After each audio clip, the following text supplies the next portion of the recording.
Welcome back. This is Weekend Central on TV3. Let's do some more stories now. The national president of the Ghana National Association of Poultry Farmers, George Jassa, is raising concerns that stakeholders remain poorly informed about the implementation of the Akokonketenkete household and backyard poultry production initiative to support the local industry. Mr. Dassa is also advocating for a linked quota system. This, he believes, will create a level playing field, ensuring that local producers compete favorably with foreign imports. The Akokonketenkete program aims to distribute 3 million birds to approximately 60,000 households across all 276 constituencies. It forms part of government's broader project to restore food self-sufficiency, bolster household resilience, and foster sustainable livelihoods, particularly for women, youth, and vulnerable families. Since its rollout in November 2025, the initiative has also drawn criticisms. In an exclusive interview at the National Executive Council meeting of the Ghana National Association of Poultry Farmers in Sekandi Takoradi on the theme, "The Future of Ghana's Poultry Industry at Risk," the president of the association, George Dassa, described the policy as poorly defined. He announced plans to engage the Minister of Agriculture for further deliberations on its implementation. According to him, the initiative's unclear framework makes it difficult for local poultry farmers to fully grasp. While commending the program's overall goals, he warned that without proper care, disease outbreaks among the young chicks could occur, potentially resulting in significant financial losses for the state and beneficiaries. Like previous policies by successive governments, they are always very fantastic, very laudable, but when it comes to implementation, it becomes another thing. That's always the challenge. But you see, if government will listen to the association, we are the ones that go into the poultry pen very clean, we come out very dirty. We know the nitty-gritties of the poultry sector, but most of the time, they don't want to take our views on it. So what I can say is that the policy itself is good, but the implementation is what might let it fail. To help sustain the local poultry industry, Mr. Dassa is advocating for a linked quota system. This will require importers to purchase a specific percentage of their stock from local poultry farmers before being granted the permit to import. This is expected to create a level playing field for local producers and foreign imports. In our country, broiler production is just about 5% locally.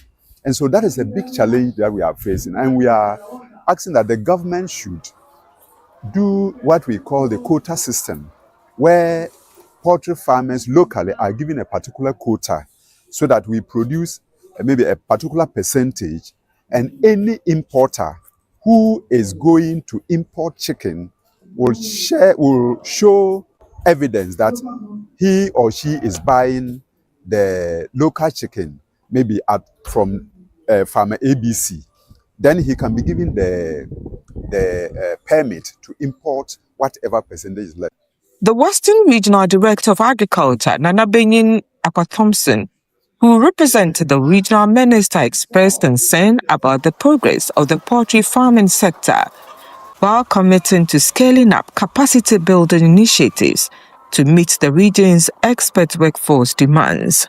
The poultry industry in the Western region is just becoming something. And so he's standing tall to make sure that everything along the value chain of production of the Western region poultry collaborate and rub shoulders to all other regions. He says he's going to build the capacity of the poultry industry, he's going to improve the access and have a quality and affordable feed in the region. Irama Smith, TV3 News, Western Region. And some truck drivers hauling goods to Boko and have been stranded for weeks in Bolgatanga are calling on the security services to escort them to Boko. Upper East Regional Correspondent Tanko Mohammed Rabiu is joining us for a conversation on this. Rabiu, if you can hear me, tell us how long these truck drivers have been stranded in Bolgatanga. Hauling from Boko to other parts of the region, and then from certain part of this country have been here in Bolgatanga. Some are here for 2 to 4 weeks stranded, trying to see how best they can proceed to Boko. Why are they unable to proceed to Boko? What is the challenge? Yes, because of the security arrangements, they are expected to be escorted to Boko.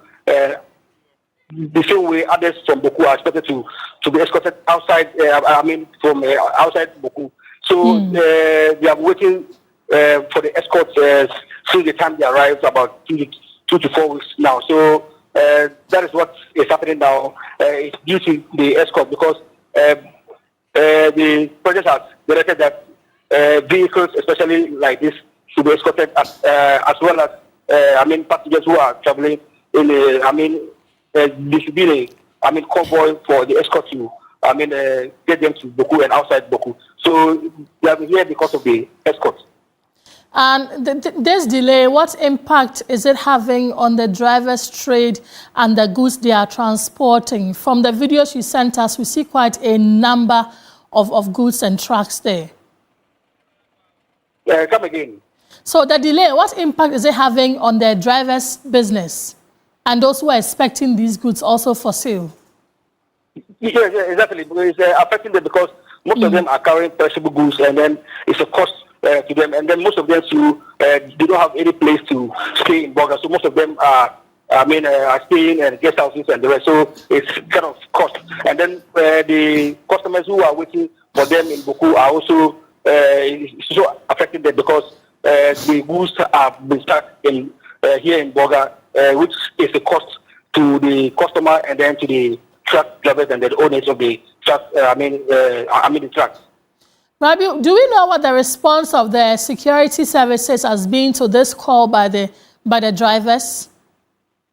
Yeah, exactly. I spoke to the police command. They said they are aware of them, and then they are trying their possible best to see they can escort them either today or tomorrow morning. When I got in touch with the police PRO, he said yes, they are aware of it, but it's not intentional, and they are not biased or indiscriminate on them. So they are aware of them, and then they will be escorted to Boko as fast as possible.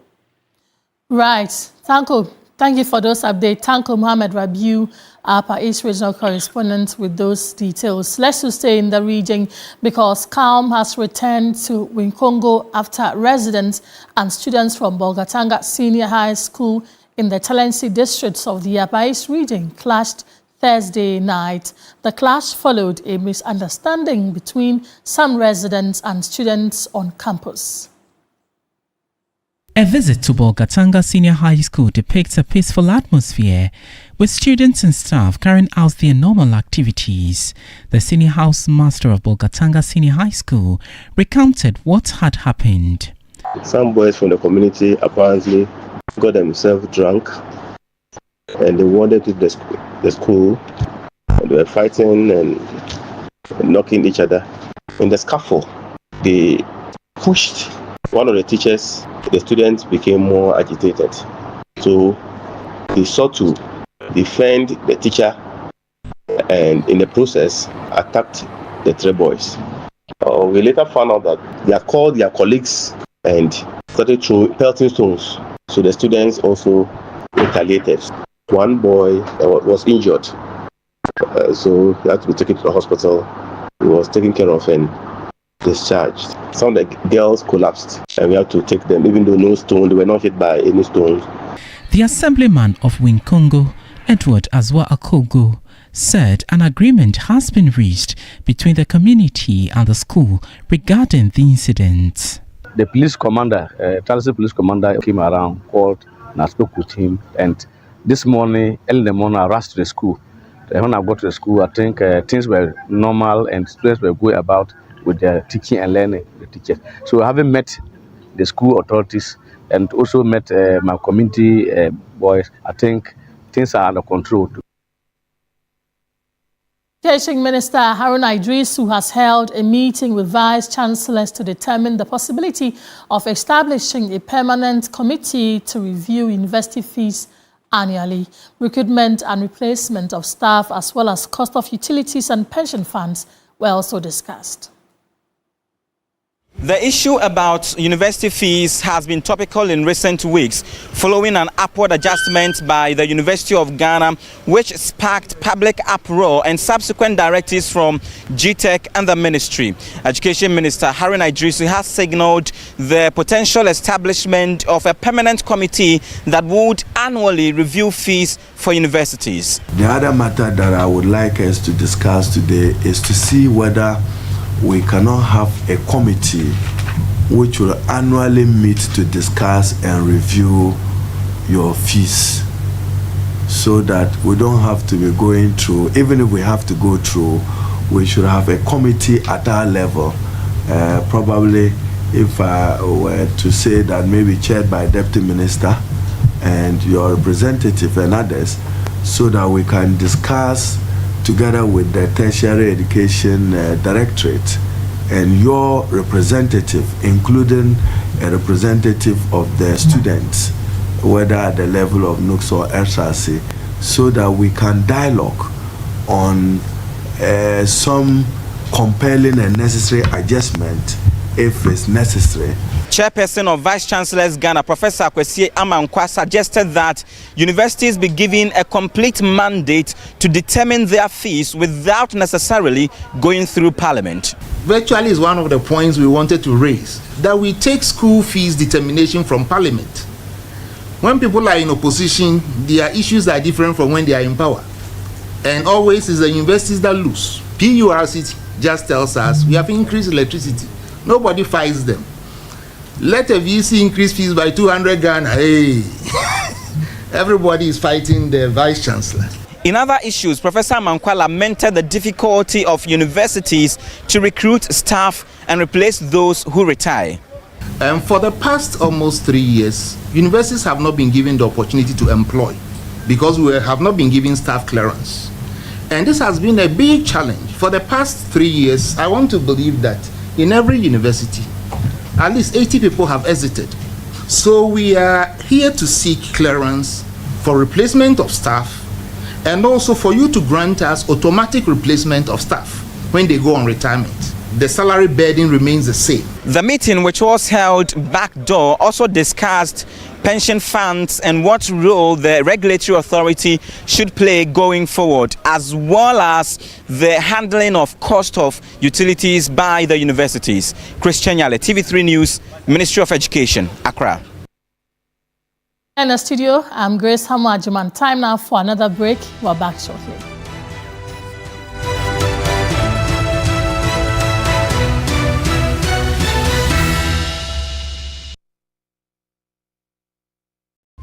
Five, 4, 3, 2, 1. The stage is set. It's the final.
Back, this is Weekend Central on TV3, also live on DSTV channel 279. Let's do some other stories now. The Vice President of Imani Africa and private legal practitioner, Centeal, says former finance minister who has been declared a fugitive from justice would like to return to Ghana but is afraid of how he will be treated. Centeal spoke earlier on the key points. I know that Ken would like to come back. But it's apprehensive about how he'll be treated because of the kinds of things that have been said and done in the past 1 year. And look, let us all, step back and be sober about these things. We all want accountability, okay? And if we are going to believe what Ambassador Smith is saying, then Ken himself wants to come and clear his name. I have said publicly that any prosecutor who charges, in a high profile case like this with 78 charges is not serious, because you will go and do the work in a clinical, laser focused way. So for me, it is not so much about the issues in court, etc., which are an issue. And I was the first person to say, charge Ken and try him in absentia because the law allows that. That is how they got said in Atamaklo. Ken Ofori-Atta is apprehensive because somebody thinks that the day he steps into this country, he will be locked up in a cell and the key will be thrown away. If you are Ken, or if Ken is your brother, or if Ken is your father, I'm not talking about the charges. I'm telling you, I don't think the charges are serious. You don't think the charges No. has... I don't think there's... Look, listen to me. Making bad decisions in government is not a crime. All right? What do you mean by making bad decisions? The outcome of it... We voted President Nana Akufo-Addo out. We said he made a lot of bad decisions with her. It is not a crime. We just didn't vote for the right person, so he makes mistakes. But if we can prove that you made decisions to profit yourself corruptly, cause financial loss to the state, and those things. And you had intentions. You had intentions. There are so many things you have to prove. And for the minister in charge of government communications, Felix Kwatiofosu, the former finance minister is simply trying to evade accountability with his posture and actions over the past year. Regards to Ambassador Smith, and again, you must listen to Ambassador Smith's words carefully. He says that is what he is hearing. For people he has not said that is what is fact. Because to be honest with you, I don't believe that in one bit. That Ken has no difficulty coming, except that he is worried about how he will be treated. You don't believe it? I don't believe it. Why? You see, it is a contrived excuse. Everything Ken has... if you allow me. You don't believe it. So yeah, but I don't believe it. Yeah. Even if Ken himself told me, I won't believe it. Okay. Because I will assess Ken by his conduct, not by his words. Everything he has done here shows that he's been trying to evade justice. That is all. The man has tried to evade justice for a year or so. Yeah. So, near say so by himself or people close to him that he would like to come, but he is afraid of how he will be treated, does not catch eyes with me. Number two, what has happened in this country that is so extraordinary in terms of how we treat persons accused of crime that Ken Ofori-Atta is afraid of? What has happened? This bit about Yoko now granting bail. Yoko is not above the laws of Ghana. If Yoko does anything that is extrajudicial, they can be reined in by a court. So if you are arrested and taken to Yoko, and they impose bail conditions that are unreasonable, there's a recourse. Yeah. And many people have used it in this particular instance. The National Service people who were detained, bail was set to be commensurate to the offense. That's all. If they thought that it was excessive, they just go to court and have it quashed. If a court upholds what the security agents have done, it is lawful. So please, let us not countenance untenable excuses to allow a man accused of crime to evade justice. Ken is no more human. Indeed, when Kofi cited that Bible verse, do unto others what you will have others do unto you. Why? Was Ken not in government when other former public officials were put before court? Is he more human than them? Is he more human than Atufosi, who was put before court? And the last time I was on a set with Kofi and this matter came up, his government put a man who had kidney failure sitting in the wheelchair in court. Meanwhile, former Member of Parliament for Centeal, Andy Apiekubi, insists Ken Ofori-Atta has nothing to fear as the laws of Ghana are no respecter of persons. Former Chief Justice said the law is the law. Yes. So there is no preferential treatment for anybody when you are before the law. And let us all also acknowledge the fact that Ken could not and did not participate in any way possible in punishment of anybody before the law in the last regime. Thank you. And he did not have that power to do so. Thank you. And indeed, in this era also, there is a presumption that the law court is the law court. Yeah. And my good friend Felix sitting here, if I'm arrested, the best he could do for me would be to come and stand surety for my bail to be granted. Yes. And if Felix has property and they say with justification, maybe Felix will bring his property that I know Andy is my friend, he will not run away from justice and he will come. Yes. So he will stand surety. Beyond the surety, Felix cannot compel any institution to release me or keep me. Yes. And indeed, application for bail will be determined based on conditions set by the law. Exactly. And that includes also the possibility of submitting yourself to the process if you are granted that leave. Mm-hmm. And that is where the court may consider your responses to the invitations extended to you by the state.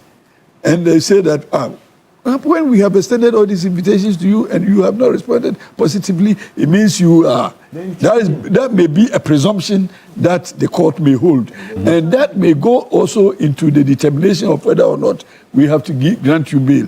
And the conditions under which the bail must be granted. And let's just stay on this issue because Ghana's ambassador to the United States, Victor Smith, says the former finance minister, Ken Ofori-Atta, has been told is willing to come to Ghana, but had apprehension about how he may be treated. Speaking on the key point, Ambassador Smith said the embassy was informed former finance minister Ken Ofori-Atta was fit enough to be detained at the current ICE detention facility. I suspect only that maybe he made contact with his lawyers and the lawyers probably advised not to. I don't know how it happened, but 2-3 hours after the initial attempt, the door was completely shut. We asked a few questions, whether he was healthy, and they told us that yes, they had the medical personnel make that determination that he could be kept in that detention center health-wise.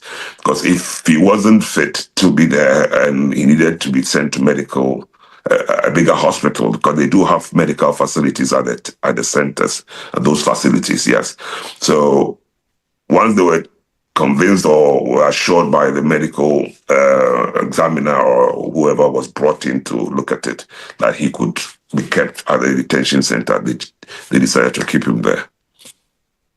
I believe he said he was on medication and may have told them about his medical situation, health-wise. So they obviously needed to get a confirmation from medical officials whether he was fit to be kept there.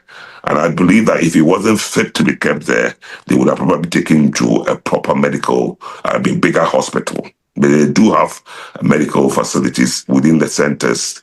I recently visited one of them and I saw for myself that it was good enough medical facility.